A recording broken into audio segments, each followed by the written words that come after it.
extra rounds. In this talk from Vipul, Goyal, we will be collapsing them down until they're nothing. So go ahead.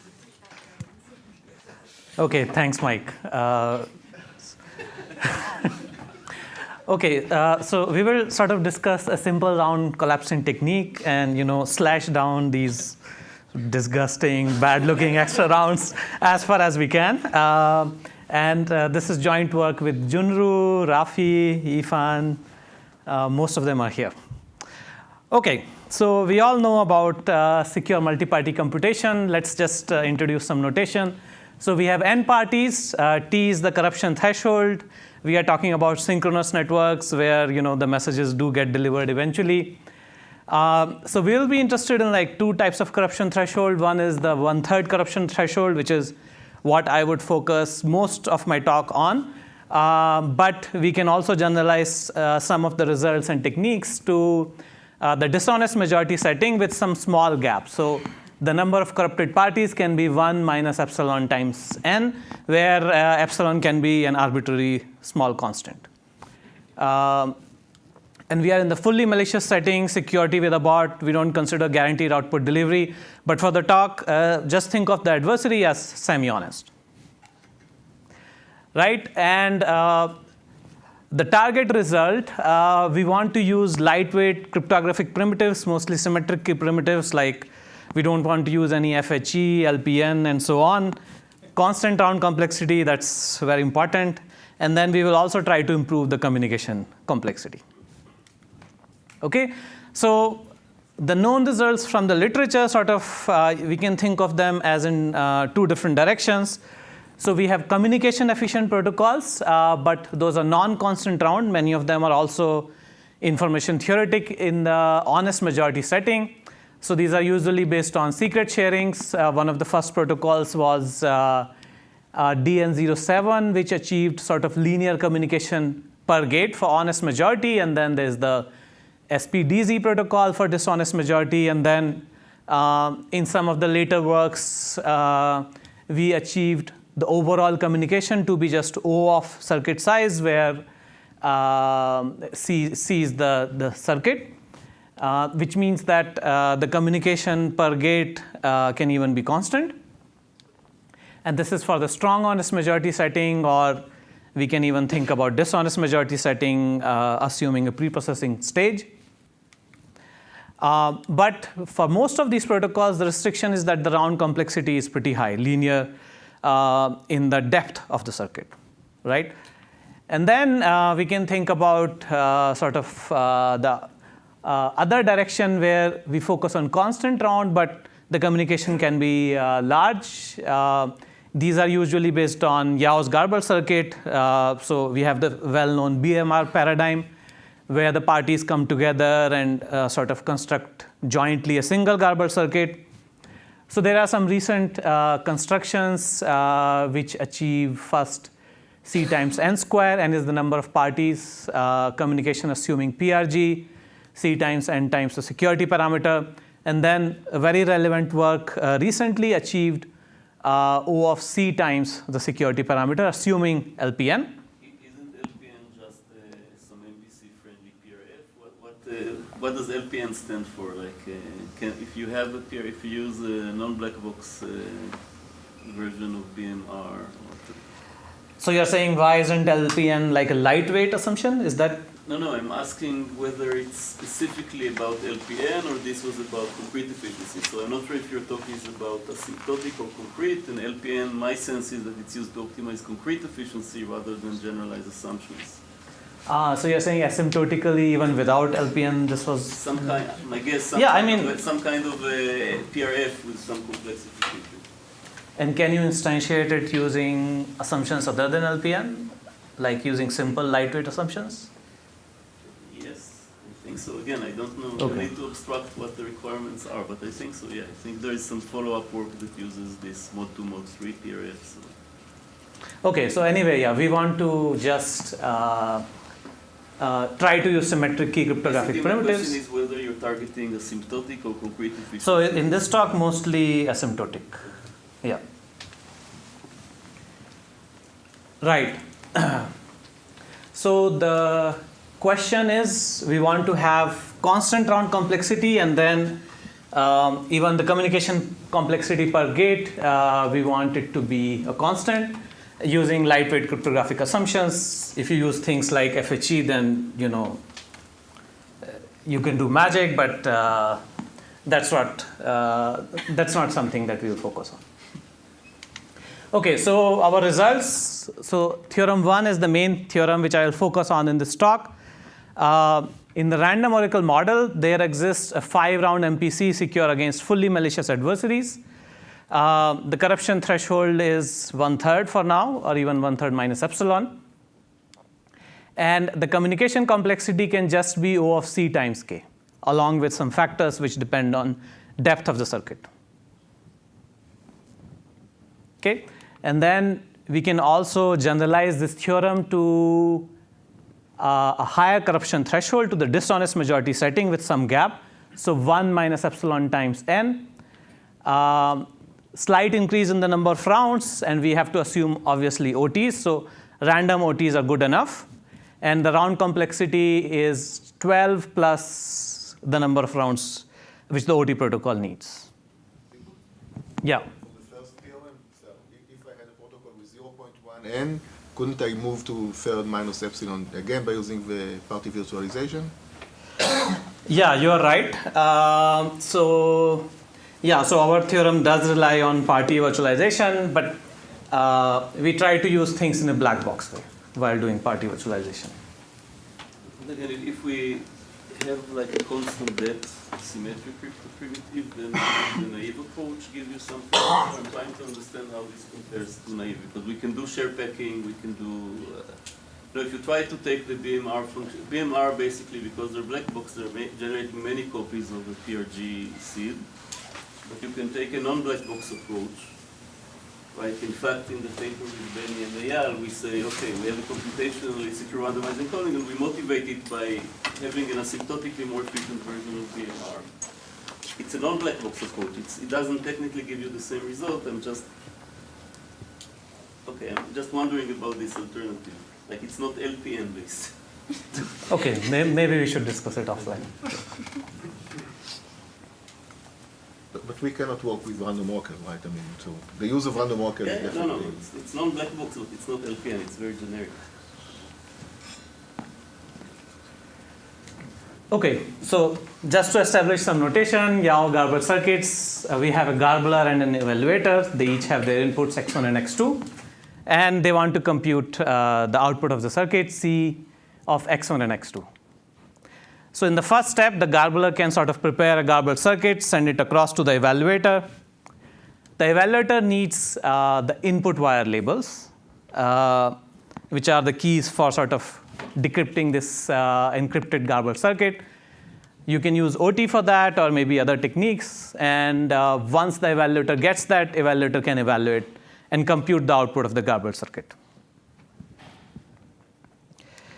Okay, so the main thing to keep in mind is that for each wire, we have 2 random wire labels.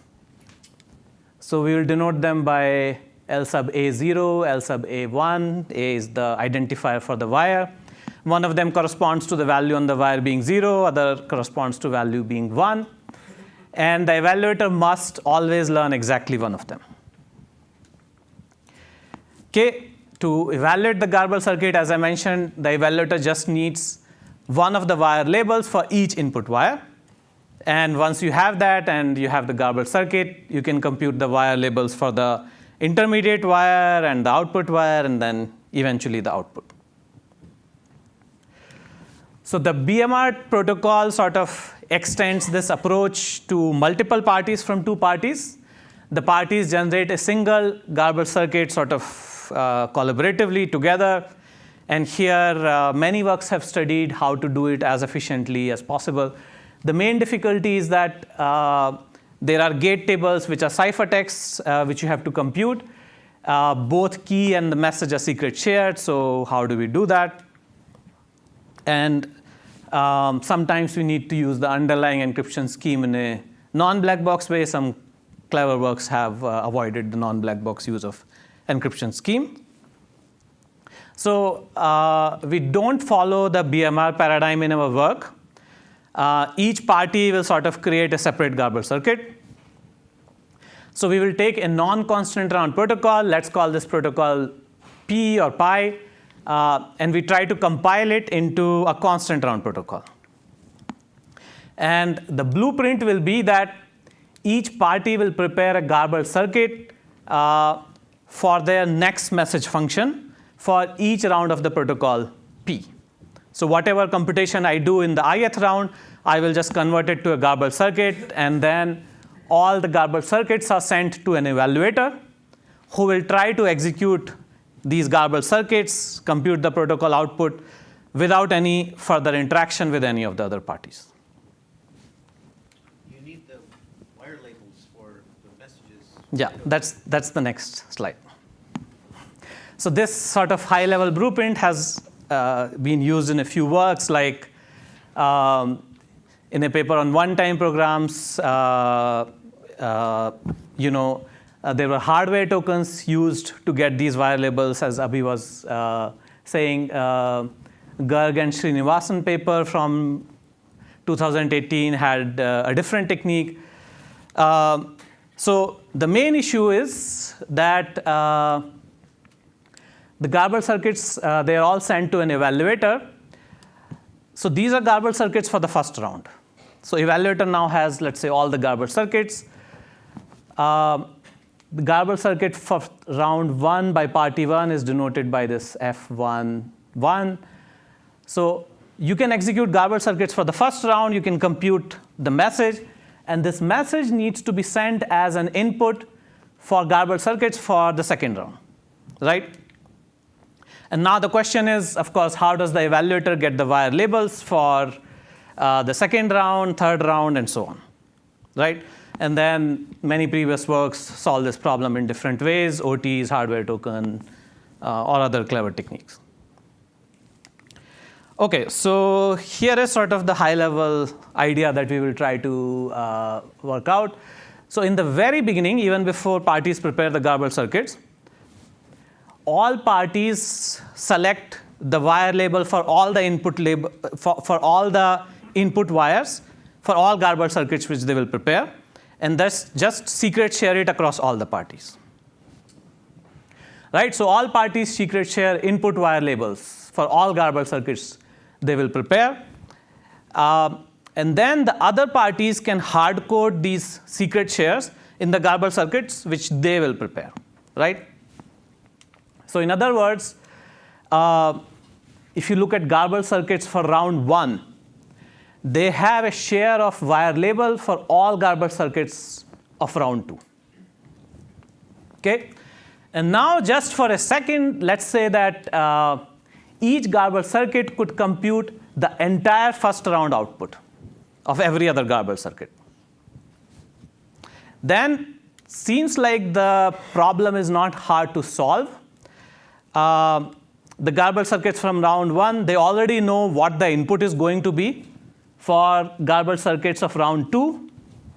And if that is the case, they can pick the appropriate wire label, and then they can just output a share of that. Right? So they can choose and output a share of the right wire label.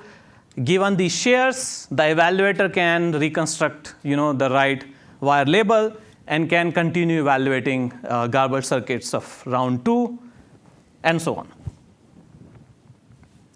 But of course, the issue is this, right? This assumption, you cannot compute the messages sent by other parties. I don't know what your input is. I don't know what your randomness is. How can I ever compute the messages which other parties will send in round 1? But the hope is that even though that is true, maybe each first round garbled circuit will be able to compute a share of the first round output, a share of the whole first round output. Right? And then these are protocols of a special type. Let's talk about that. So we call these protocols reconstruction-only message protocol. Let's see what this property is. So let me try to establish some notation first.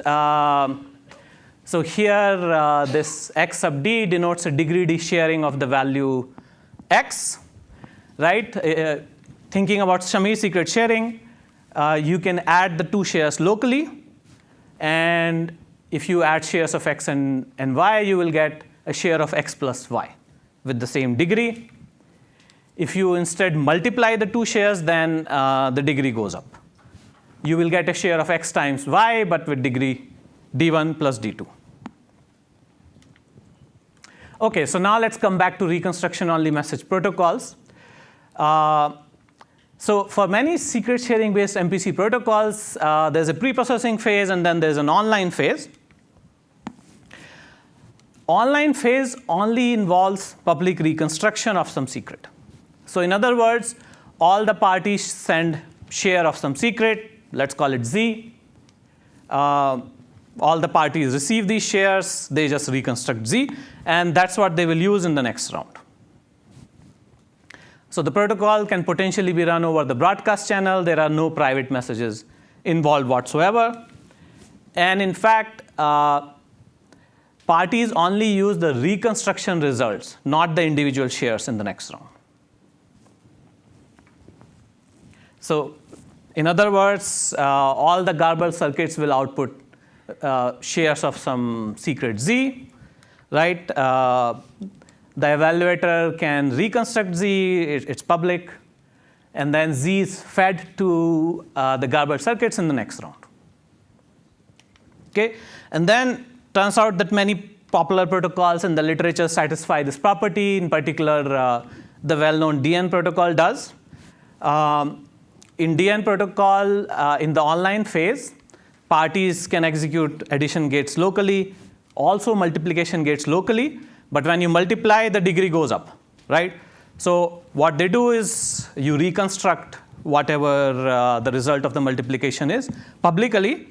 You mask it with a random secret. But basically, that's the only public message. Or really, that's the only message in the online phase of the DN protocol. OK, so let's say the protocol that you are trying to compile has this ROM property. So now let's just focus on this first garbled circuit and even the first input bit of this first garbled circuit, and how do we handle that. So Z needs to be fed as input to this garbled circuit F21. And let's denote that particular wire label of this garbled circuit by W. Right? So note that there are two wire labels associated with W. L0 and L1, and this was shared in the beginning, right? So first round garbled circuits have shares of both L0 as well as L1. But they need to pick the right share, right? If Z equals 0, then first round garbled circuit of the ith party must output ith share of L0. Otherwise, ith share of L1. So you just need to pick the right share. But of course, you don't have Z. So, but note that all the circuits do have shares of Z, right? This is, in fact, what they are producing as output. So we can try to do some linear computation on these shares. And this is the equation we will use. So the wire label for the right value Z, LZ, is L0 plus Z times L1 minus L0, right? We can just verify it. Z is a bit. If Z is 0, then LZ is just L0. If Z is 1, then there will be a cancellation, and you will be left with L1. And now, something to note is that if you look at the right-hand side of this equation, the first round garbled circuits have shares of all of these values. So they have shares of wire labels of L0, L1, and also shares of Z, because this is actually what they are computing and outputting. And then hopefully, these garbled circuits can just locally compute shares of LZ with some degree increase because there is a multiplication involved, which we can try to address. So let's be more precise. So the party P1 only needs to share L0 with the degree 3t, and it needs to share L1 minus L0 with degree t. Right? And this is done for every input wire. The other parties put these shares in their garbled circuit. And now once the parties have computed a sharing of Z, you can just locally compute a share of LZ. The degree will be 3t, right? Because you are multiplying a share of Z, which has degree 2t, and a share of this value, which has degree t, right? So you will end up with a 3t share of the right wire label. And then, if the garbled circuit outputs that, the evaluator can learn both a share of Z and the share of the wire label. It can reconstruct the wire label, and it can continue evaluating for subsequent rounds. So here is a summary of the idea. Yeah, the garblers send all these garbled circuits. First round garbled circuits you can execute, and they output Z and then a share of the wire label for second round garbled circuit, which you can use, and you can continue your evaluation. Okay, and so what is the idea behind the security? Well, you can prove that the evaluator only learns one of the two wire labels, not the other one. The evaluator learns no information about L1 minus Z. Okay, and we can instantiate it with the DN protocol. As I mentioned, we can go through the DN protocol in a bit more detail. Yeah. Demgard and Nelson.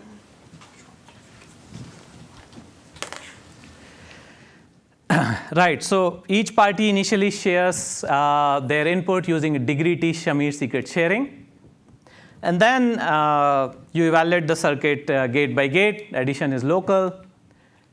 Multiplication is also local, but you get this degree increase. And you have to reduce the degree back to T. The way it is done is in the pre-processing phase, you will compute and prepare these double sharings. Right? Another approach is to use beaver triples, but we don't need it here. If the parties have that, then you can add a sharing of R to a sharing of X times Y, which you just computed. And now this masked value you can just reconstruct publicly. So all the parties broadcast shares of this masked value. You reconstruct it publicly. And now Z minus this other sharing of R, which has lower degree, is what you would use for for subsequent gates. So you do end up with the degree T sharing of X times Y, which is what you needed, right? And something to note is that the only communication in the online phase is really just this public reconstruction of Z. So that's why it's sort of compatible with our protocol.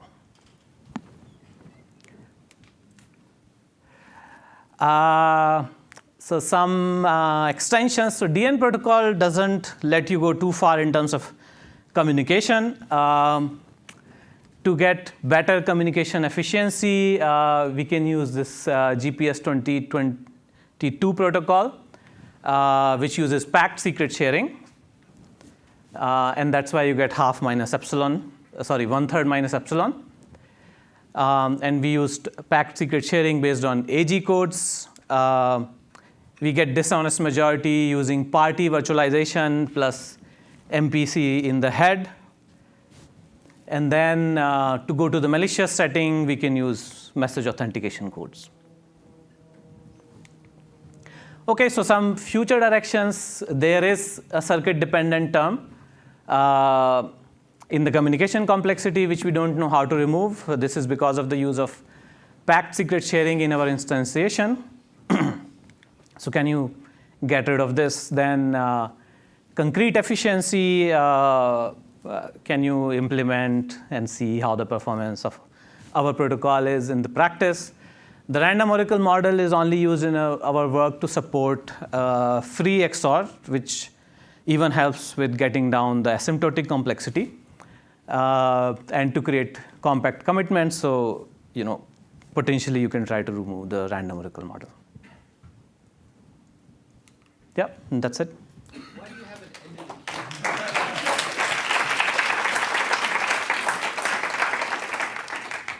Sorry. You also had an end of the cube and end of the fourth term in your theorem statement. Where did those come from? The lower order terms. Well, I don't consider that a low order term, actually. Well, every term which doesn't have C, we consider them two lower order terms. So you're not talking about this, right? No, you're no, talking no. about even. In your theorem statement, you had end Yeah. cubed and then end of the fourth even.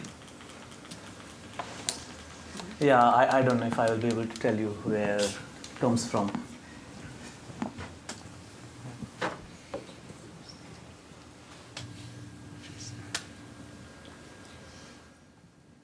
I had another question about for the malicious setting, you said just use max. I guess that makes sense for the inner protocol. But then how do you deal with like a maliciously generated garbled circuit? You have like some cut and choose for that? Or? Yeah, in the malicious setting, we do cut and choose for maliciously generated garbled circuits. Yeah. Just a question, so the computational cost is comparable to the communication, or it's n times bigger? Like how does asymptotically total computation divided by total communication behave? Is it like n or like polylog or? Right, so total computation is definitely higher because you need to prepare the garbled circuit. I think should be n times the communication, but yeah, I'll need to look at just a it. quick comment about the LPN or the non-black box approach is kind of obvious. You just do a PRG. So in the old paper with the Alan Benny, we give as a corollary, assuming one-way function in NC1, so that's LPN. It's one-way function in NC1. You can basically shave the complexity of any BMR style protocol by a factor of n because you just need one compute garbled circuits in a distributed. So at least from a theory perspective, the right assumption is one-way function in NC1. And from a practical perspective, just take kind of an MPC-friendly PRG, and it's of course doesn't compete with your result because that's a non-black box approach, but it will be pretty good. And how does it compare to the result by Abhishek and others, the CCS 2023, which also use LPN? I have to ask Abhishek. Yeah, it's this one. I can. So generally speaking, LPN is pretty good. MPC but not the best. Thank you. Okay, so if there are no further questions, let's thank Vipul again.